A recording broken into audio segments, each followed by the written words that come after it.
Hello and welcome to my channel, I Went to Lose Gaming. This video is going to be my day one first impressions of the brand new 2.5 Abyss 12, and I'm going to have my first run through where I commentate over it, as well as a speed run I did of the top half, and finally my recommendations for team building for this new Abyss 12, and the timestamps will be down below.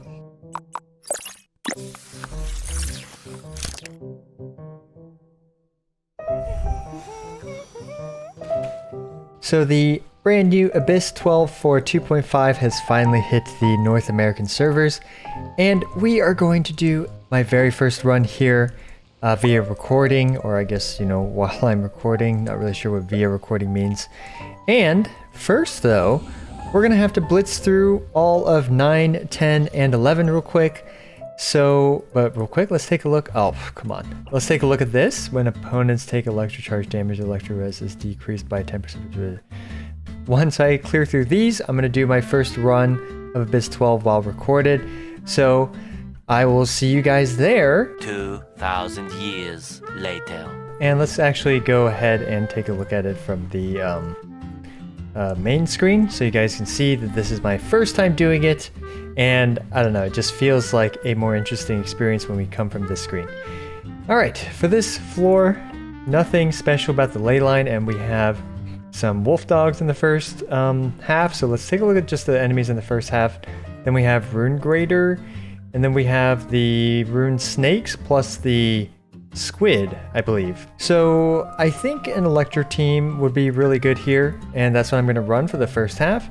And for the second half, it looks like we just have some Abysmal Vishaps, the Golden Wolflord. So because of the Golden Wolflord, I highly recommend 1 Geo unit at least, possibly 2. And then we have these 2 Abysmal Vishaps as well. So I'm going to run a Geo team for the second half. I'm actually going to go kind of aggressive and not bring a healer. We're going to see if we end up regretting this choice or not, so it'll be kind of interesting. And let's just go ahead and, I guess, hop right into it. Let's take a look. So we have an Elemental Burst card, better than nothing. And what was the other thing actually? Was it a 60% attack? Oh, less than 50% HP. Okay, so let's go ahead and start this off. I'm assuming that, yep, the wolves are there. I'm gonna pull them in, Sara them, and it doesn't look like Yai does enough damage to take them out.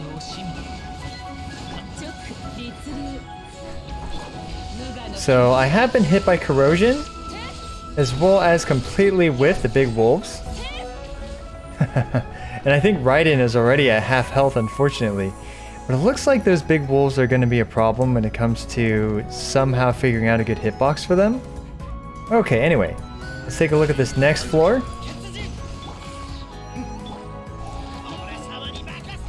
Oh, did these guys just stand there the whole time?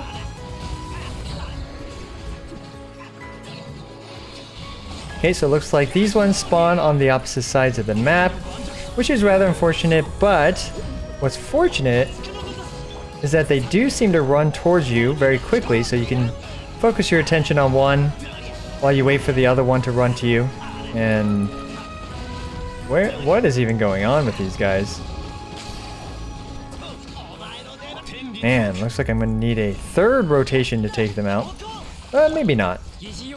Just try Albedo's Burst and see if this is enough.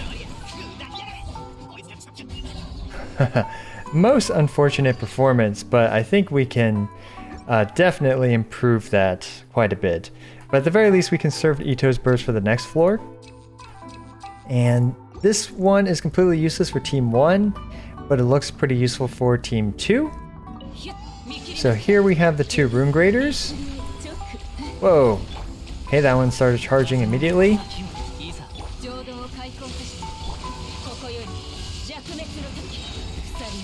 Alright, Raiden is dangerously low on health, and I'm not sure if she had her burst up at the end, so that could be a problem for the next chamber, but I guess we're gonna find out. Oh joy, the Golden Wolflord. I guess we're gonna watch it fly around for 10 days. But, fun fact about Ito. No, that whiffed, but he can hit it when it's in the air.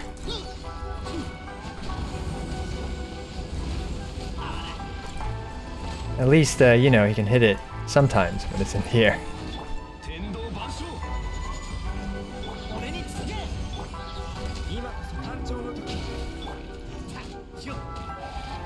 So I think this is way too late to try to take it out.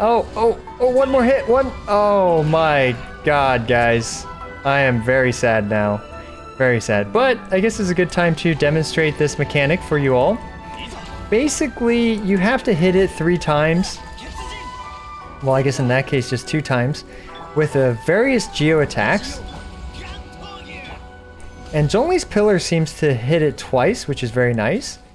And this is why you want multiple geo characters, because, man, trying to deal with that when it's now,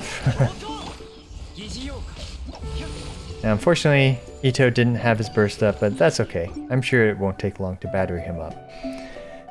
So yeah, most unfortunate that it survived with literally a sliver of health, but let's go ahead and take a look. Okay, so we just have 3 robots here. Pretty basic stuff. Let's see if Raiden's stuff can hit the ones on the side. Yep, alright. Easy clap. Raiden's burst is the perfect size to hit them on the side.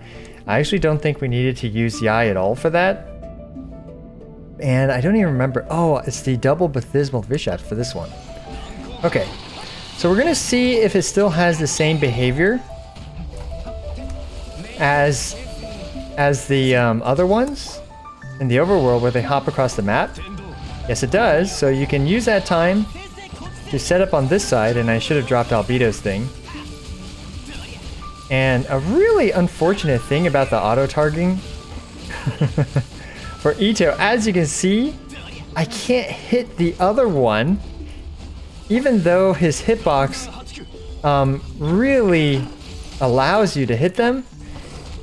I think you actually have to be behind them in order for that to actually connect with both. But anyway, yeah, if you're trying to dodge all this stuff without Zhongli's shield and stuff, I don't know how to do it, man. I don't know, guys.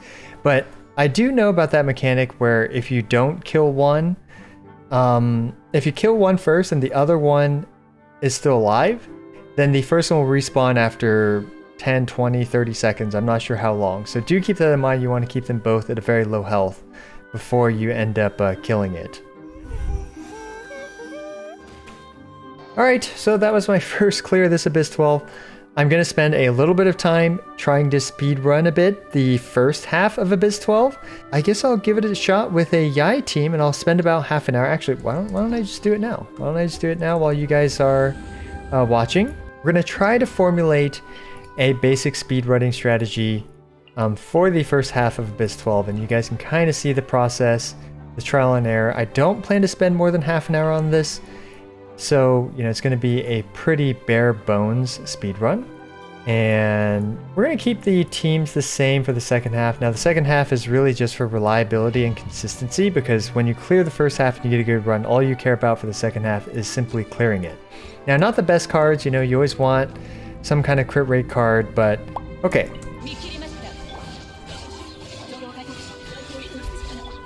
Alright.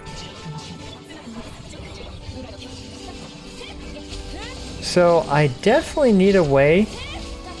Oh, okay, so I'm missing Sara's burst, or missing Sara's buff on Raiden for that last rotation. Now, one other option is to actually use Raiden's burst on the first wave. Why don't we actually try that? We're gonna set up that, and we're just gonna take out the first wave. Now we're gonna buff Yai, and then we're going to try to get the big wolves with Yai's stuff. Okay, not bad. Now I don't know what the energy status is on the rest of the team. What was that? I think 19 seconds? Oh my gosh, it's 22 seconds. That's way too long. Alright, this is a lot of experimenting for this.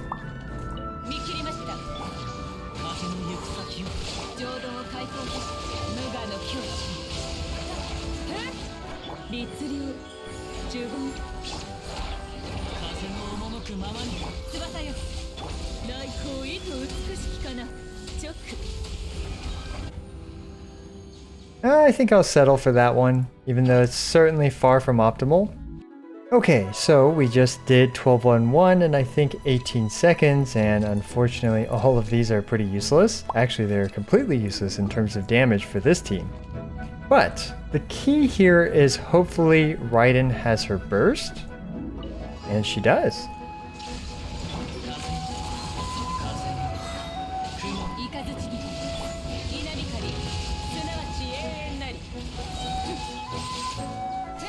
Okay. So we have a slight grouping issue. We're gonna see how we can group these two rune graders into the spot that we want. And as long as the swipe can hit both of them. Okay, so that's 14. Now unfortunately that was not enough to one-shot it, but what we can actually do is this. What the? I did not mean to hop, but so there's something actually really unique about Yae Miko, and that she can be productive while also moving forward. Now, most other characters don't actually have this luxury.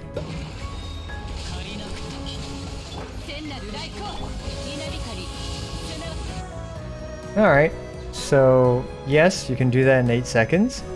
Now I have absolutely no energy on that team. So that's definitely a problem. I think it's absolutely worth it to do it 1 or 2 seconds longer for the next round.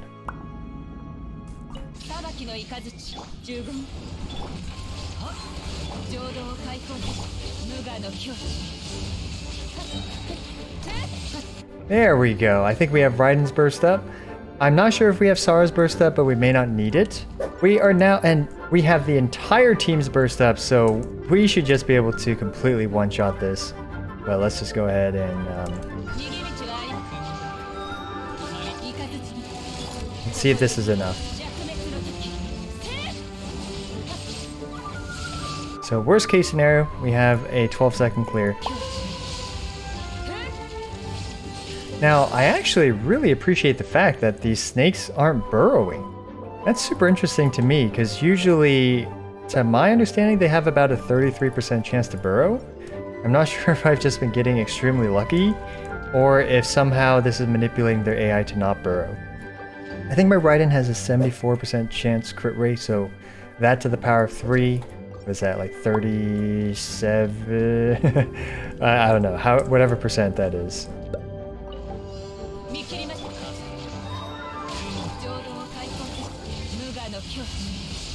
There we go.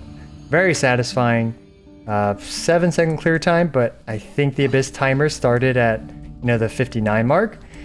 So, alright, there we go. Day 1 attempt at speedrunning the top half of Abyss 12.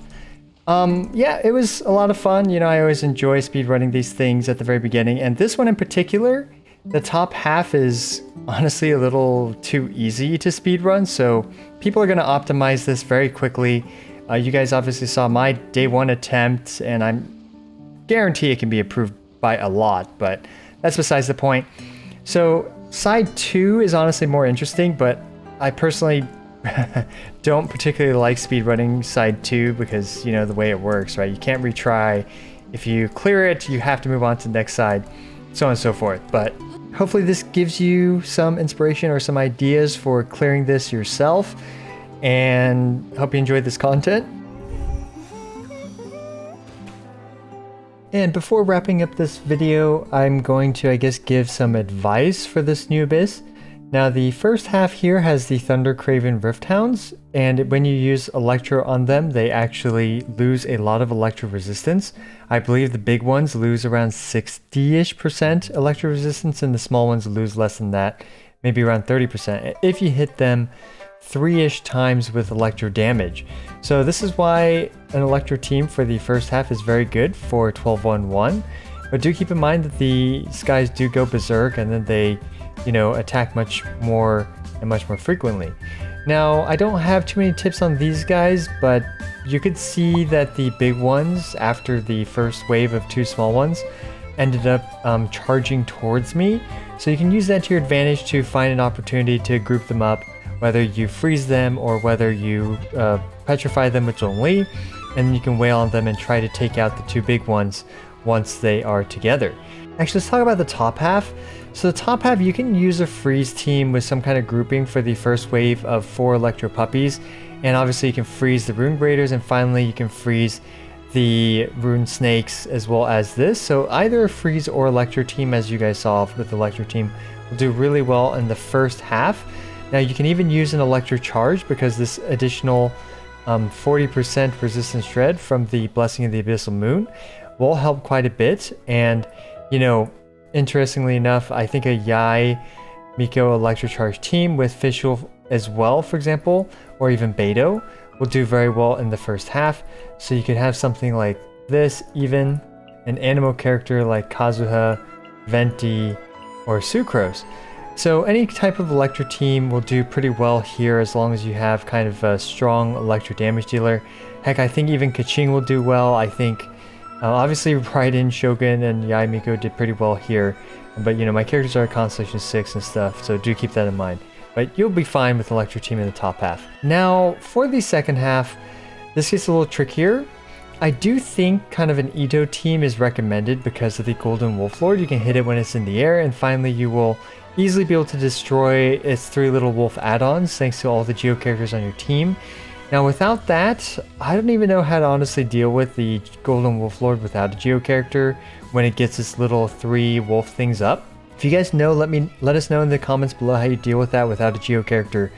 But I'm pretty sure it's going to be quite painful. So anyway, you have a Geo team. Now, because of the way that, let's say, you know, corrosion and stuff does a ton of damage to your team, I recommend a healer like, for example, Bennett, and then your usual Geo squad, or even Goro. Now, of course, I have Constellation 4 Goro, I believe, which heals your team. But something like this does pretty well. Especially against the Golden Wolflord. First, Chamber 1 is just whatever, right? These things is, who cares about those? But really, it's the Golden Wolflord that can really prove to be a big problem if you don't have a Geo character. But anyway, other Geo core teams, like for example, a Hu Tao team with Geo. There she is, right? So Hu Tao Xingqiu with double Geo. And alternatively, you can run, you know, any sort of double Geo plus any sort of DPS character. Like you can run Noelle, for example. In this case, you don't need Bennett because Noelle is a very, very competent healer and main DPS character as well. So these types of Geo teams, now, if you have just Zhongli plus any 3, as you saw, you can destroy each of the Golden Wolflord's add-on with 2 of Zhongli's Pillar or even 1 of Zhongli's Meteor's Burst, which does not take, you know, too much longer than, for example, if you had 2 characters like Zhongli Albedo who can destroy him with 1 elemental skill each. But you know, just Zhongli is honestly enough to destroy the pillars, and you can build any team around this. Like for example, you can have a Yoimiya team, something like this would work, right? Just any team with Zhongli, and you have a lot of different options when it comes to that. Now, assuming you have the Geo character like Zhongli here, you do have to focus on killing both of them at the same time. Now, they do have a lot of hit points. I think somewhere around 1.6 million hit points. So between the two of them, that is over 3 million hit points, if I'm correct about that. Now, that's off the top of my head, so I'm not entirely sure. But so yeah, hopefully this gives you some idea in terms of team building options for this new Abyss 12. Let me know what teams you guys have tried. Let me know what you guys think about the difficulty for it.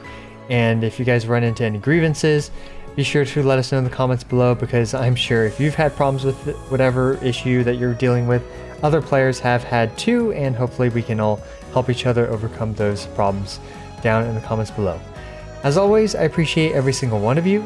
This is I Want to Lose, signing out.